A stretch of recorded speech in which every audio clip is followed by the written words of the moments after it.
तो चलिए ब्रेक के बाद एक बार फिर से आपका स्वागत। और राजस्थान में सियासी पार्टियों के नेता दैनिक जीवन में शगुन और अपशगुन को ज्यादा तरजीह देने में लगे हैं। ये खास रिपोर्ट देखिए। अपशकुन से डरते हैं नेताजी, शकुन देखकर करते हैं काम। सियासी यात्रा हो या राजनीतिक कार्य, शकुन का शुभ होना जरूरी है। अब जरा गौर से देखिए, ये हैं प्रदेश के नेता प्रतिपक्ष गुलाब चंद कटारिया। नई गाड़ी ली है, कैंपस में खड़ी है। इसी गाड़ी से इन्हें विधानसभा में लोक लेखा समिति की बैठक में जाना है। जैसे ही घर से निकलकर गाड़ी में बैठे, अचानक रुक गए। घड़ी क्या देखी, मूड खराब हो गया, क्योंकि घड़ी में 11:15 बज रहा था।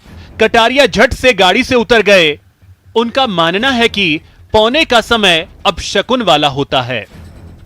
देखो, हमारे संस्कारों में ऐसा कुछ है कि अपशकुन सा होता है, तो कोशिश करते हैं कि कोई अपशकुन में काम शुरू नहीं करें। और परिवार से भी ये संस्कार मिले हुए हैं, गांव से भी संस्कार मिले हुए हैं, इसलिए प्रयास करते हैं कि जाने बूझते ऐसे शुभ और अशुभ मुहूर्त का ध्यान रखें। सुना आपने, शकुन अपशकुन का ध्यान रखना कटारिया साहब के संस्कार में शामिल है। अब जरा उपनेता प्रतिपक्ष राजेंद्र राठौड़ के बारे में जान लीजिए। राठौड़ का रास्ता बिल्ली काट जाए तो घर लौट जाते हैं। 9 नंबर को अपना शकुन मानते हैं, इसलिए मोबाइल नंबर के आखिर में 49 वाले नंबर लिए हैं।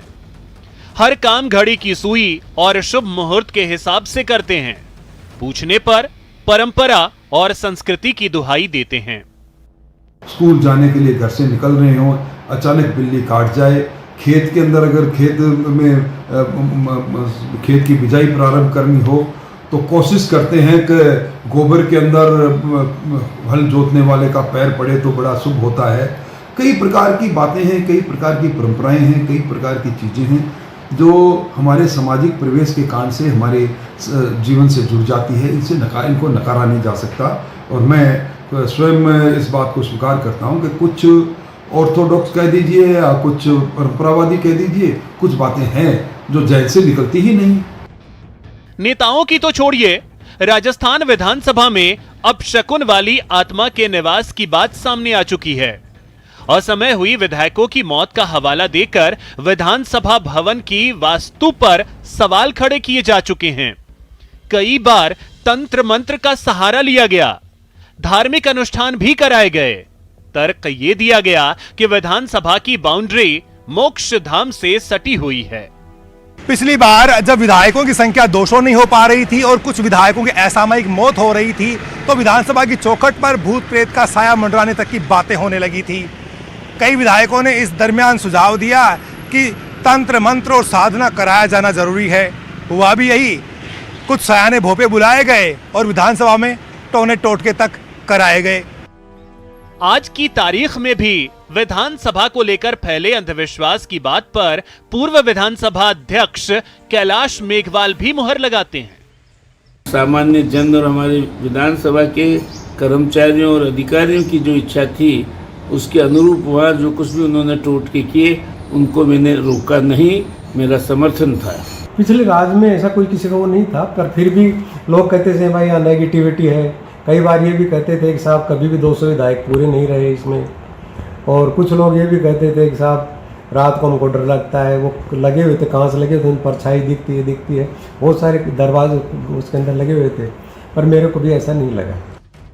वहीं सनातन परंपराओं को जानकर विधायकों और नेताओं के शकुन और अपशकुन काल देखकर काम करने और घर से बाहर निकलने की बात को सही ठहराते हैं। वे मानते हैं कि समय के साथ शकुन को ध्यान में रखकर किए गए कार्य के सफलता की संभावना बढ़ जाती है। जब हम समय को देख करके किसी कार्य का संपादन करते हैं तो उस कार्य के साफल्य की संभावनाएं बहुत अधिक होती है।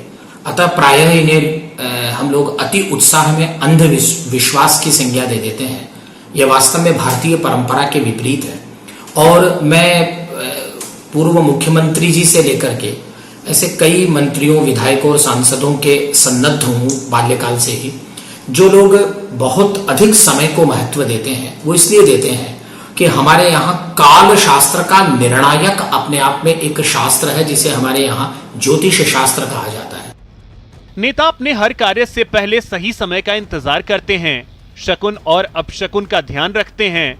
लोग भले इन नेताओं को परंपरावादी या अंधविश्वासी कहें, लेकिन अपनी संस्कृति में यकीन रखने वाले इन नेताओं को उससे कोई फर्क नहीं पड़ता।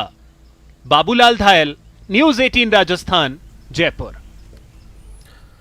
चलिए आगे बढ़ेंगे और इसी बीच राजधानी जयपुर से खबर है, अंग्रेजी मीडियम स्कूल पर हंगामा हुआ है। लोगों ने प्रदर्शन किया है। जयपुर में हिंदी मीडियम को अंग्रेजी मीडियम स्कूल में बदलने का विरोध सामने आया है। झालाना के बाईजी की कोठी स्कूल को अंग्रेजी मीडियम स्कूल बनाया गया है। फैसले का विरोध अब स्थानीय लोगों की ओर से हो रहा है। स्थानीय लोग और विद्यार्थी, विधायक कालीचरण सराफ भी मौके पर पहुंचे हैं और विधायक कालीचरण का यह आरोप है कि अंग्रेजी के चलते हिंदी वालों को बाहर कर दिया।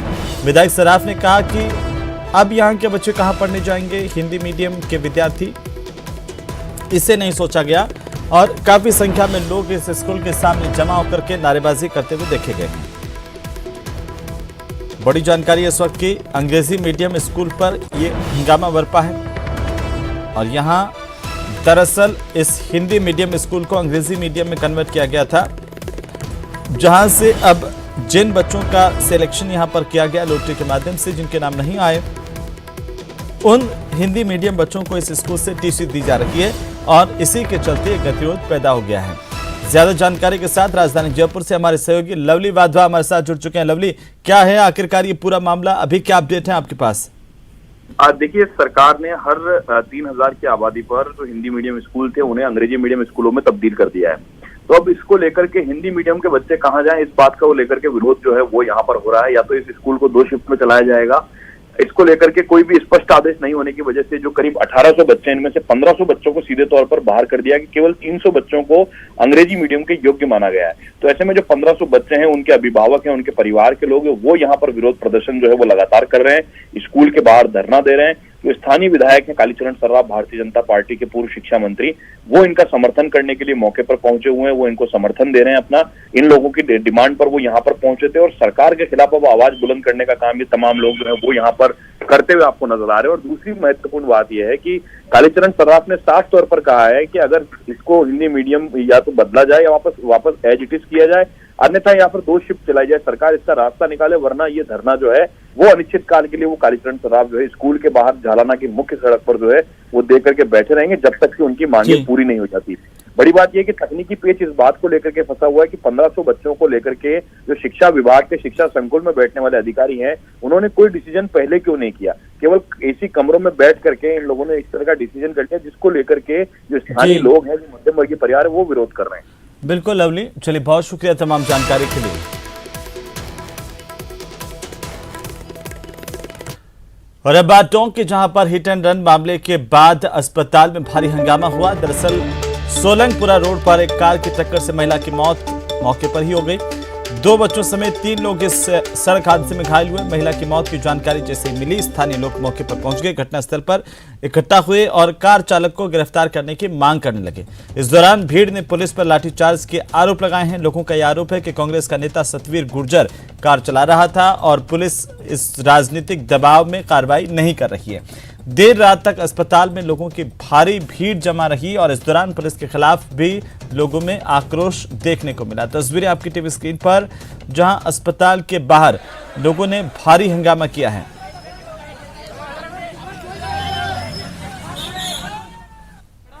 मेरी भाभी की एक डेथ हो गई, मेरा भाई गंभीर है, एक लड़की भी गंभीर है, कोमा में है वो अभी।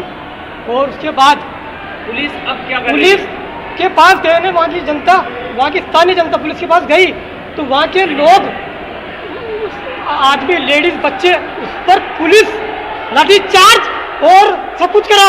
हम यहाँ आ रहे थे इनको इंसाफ दिलाने के लिए, जो पुलिस वालों ने लाठीचार्ज करके हमें मार के भगाया था।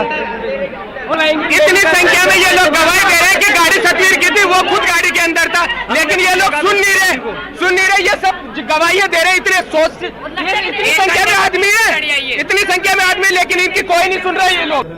ये सोलंगपुरा रोड पर एक एक्सीडेंट हुआ है और इस एक्सीडेंट में एक महिला की मृत्यु के कारण कुछ आक्रोशित भीड़ हमारे पास आई थी और उन्होंने कहा कि भाई ये एक्सीडेंट गलत हुआ है और इस पर कानूनी कार्रवाई की जाए। इस पर हमने उपस्थित भीड़ को कानूनी कार्रवाई करने की पूरी आश्वासन दिया। इसके अलावा जिस स्कॉर्पियो गाड़ी से एक्सीडेंट हुआ था उसको दस्तयाब कर लिया है। तो चलिए ब्रेक के बाद एक बार फिर से आपका स्वागत। चूरू में किसानों ने नहर, बीमा क्लेम समेत अन्य मांगों को लेकर के मिनी सचिवालय के सामने जो धरना दिया था उस धरने को रात्रिकालीन पड़ाव में बदल दिया गया है। सोमवार की रात किसानों ने मिनी सचिवालय के सामने रोड को जाम करके रखा। सैकड़ों की संख्या में धरना स्थल पर किसान डटे रहे। यहां पर किसानों ने रात को धरना स्थल पर ही भोजन पकाया और खाया। साथ ही मांगे नहीं मानी तो किसानों ने आंदोलन को और तेज करने की चेतावनी दी है।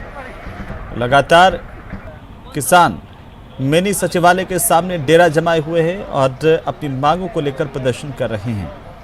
वैसे में किसानों ने जमकर नारेबाजी की है। किसानों का कहना है कि जब तक इनकी मांगे नहीं मानेगी सरकार तब तक वे यहां से हटने वाले नहीं हैं। मिनी सचिवालय का घेराव करने के लिए दरअसल किसान यहां पर पहुंचे थे और यहीं पर किसानों ने डेरा डाल दिया। तो वहीं श्रीगंगानगर में गंग कैनाल की एलएनपी नहर के 5 नंबर माइनर में 2.5 फीट से ज्यादा की बैंड को सही कराने की मांग को लेकर किसान संघर्ष समिति की ओर से सोमवार रात को भी धरना जारी रहा। घुमड़वाली थाना इलाके के माजवास हेड पर दर्जनों की संख्या में बैठे किसानों का यह कहना है कि जब तक उन्हें उनकी 3 सूत्रीय मांगों पर प्रशासन की ओर से कोई भरोसा नहीं मिलता तब तक उनका धरना नहीं उठेगा। किसानों का कहना है कि वे पिछले काफी समय से प्रशासन और सिंचाई विभाग के चक्कर लगा रहे हैं लेकिन उनकी कोई सुनवाई नहीं हो रही और मजबूरन उन्हें नहर में मिट्टी डालकर उसे बंद करके धरना देना पड़ रहा है। किसानों ने चेतावनी दी है कि जल्द अगर उनकी मांगों पर सुनवाई नहीं हुई तो वे बड़ा आंदोलन करेंगे, यहां से नहीं हटने वाले हैं। रात भर भी किसान यहां पर धरने पर बैठे रहे और अभी भी किसानों का धरना जारी है। और अब बात झुंझुनू की, जहां पर मंडरेला थाना इलाके के तिगियास गांव के पास एक ट्रक में आग लगी और देखते ही देखते ट्रक धू धू कर जलने लगा। ट्रक के ड्राइवर और खलासी ने कूदकर अपनी जान बचाई। आग की चपेट में आने से ट्रक और उसमें भरा सामान जलकर खाक हुआ है। दरअसल ट्रक मंडरेला से राजगढ़ की तरफ जा रहा था, तभी तिगियास गांव के पास ट्रक में अचानक से आग लगी। फौरन दमकल की टीम को इसकी सूचना दी गई। सूचना के बाद फायर ब्रिगेड ने आकर के आग को बुझाया। तब तक ट्रक पूरी तरह से जल चुका था।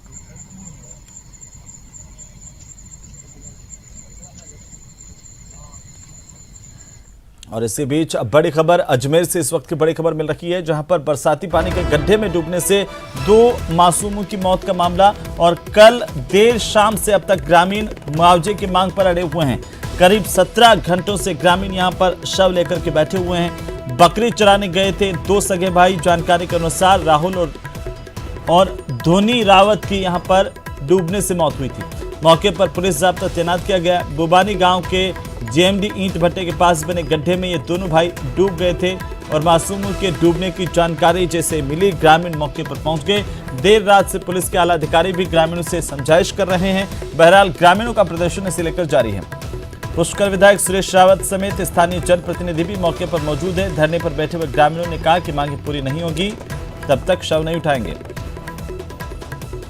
जानकारी के अनुसार बकरी चराने गए 2 मासूम बच्चे डूब गए थे जिनसे उनकी मौत हो गई। और ज्यादा जानकारी के साथ सहयोगी अभिजीत दबे हमारे साथ अजमेर से हमारे सहयोगी जुड़ चुके हैं। अभिजीत, क्या जानकारी है? ग्रामीणों का प्रदर्शन यहां पर लगातार जारी है। देखिए हेमंत, कल शाम का ये पूरा घटनाक्रम का, जहां पर बुबानी गांव में एक ईंट भट्टे के पास में गड्ढे में जो है डूबने से 2 सगे भाइयों की मौत हो गई थी। इस मामले में पिछले 17 घंटे से ग्रामीण जो है वो शव को वहीं रखकर धरने पर बैठ गए हैं और ईंट भट्टा मालिक पर अवैध रूप से भट्टा जलाने का आरोप लगाने के साथ ही मुआवजे की मांग पर अड़ गए हैं। ग्रामीणों के समर्थन में जो पुष्कर के विधायक है सुरेश सिंह रावत, वो भी वहां पर पहुंच गए हैं और मौके पर हालातों को देखते हुए पुलिस बल वहां पर तैनात किया गया है। लगातार समझाइश की जा रही है, लेकिन ग्रामीण जो है वो इस मांग पर अड़े हुए हैं कि ईंट भट्टा मालिक की लापरवाही और अवैध रूप से उसके संचालन के चलते ही वहां पर बड़े बड़े गड्ढे जो है वो बना दिए गए थे, जिसके चलते वो अपना काम करता रहा और यहाँ पर ही बरसाती नाले के रूप में एक गड्ढा तब्दील हो गया, जहां पर डूबने से 2 भाइयों की मौत हो गई। तो इस पूरे मामले में ईंट भट्टा मालिक के खिलाफ कार्रवाई और जो मृतक है उनके परिजनों को मुआवजे की मांग को लेकर जो है ग्रामीण वहां पर लामबंद हो गए हैं और इस ग्रामीणों के प्रदर्शन में विधायक सुरेश सिंह रावत भी शामिल हो गए। चलिए, बहुत शुक्रिया अभिजीत तमाम जानकारी के लिए। तो ग्रामीणों का प्रदर्शन लगातार जारी है। तो चलिए अगली खबर का हम रुख करेंगे। अलवर के हरसोरा थाना पुलिस ने बड़ी कार्रवाई की और एक महिला की हत्या के मामले का खुलासा किया है। मृतक महिला के पति परमिल और उसकी प्रेमिका को आखिरकार पुलिस ने गिरफ्तार किया। तस्वीरें आपकी टीवी स्क्रीन पर। अवैध संबंधों के चलते परमिल नाम के शख्स ने अपनी ही पत्नी अनीता की गला दबा करके हत्या कर दी थी। वो इसके पति जो प्रमिल कुमार है, जिससे इसकी शादी हुई थी 2016 में, उसने ही इसकी हत्या की थी। और एक महिला है नीमराणा की मंजू कंवर, जो इसमें साथ थी, लेकिन वो घटना में साथ नहीं थी।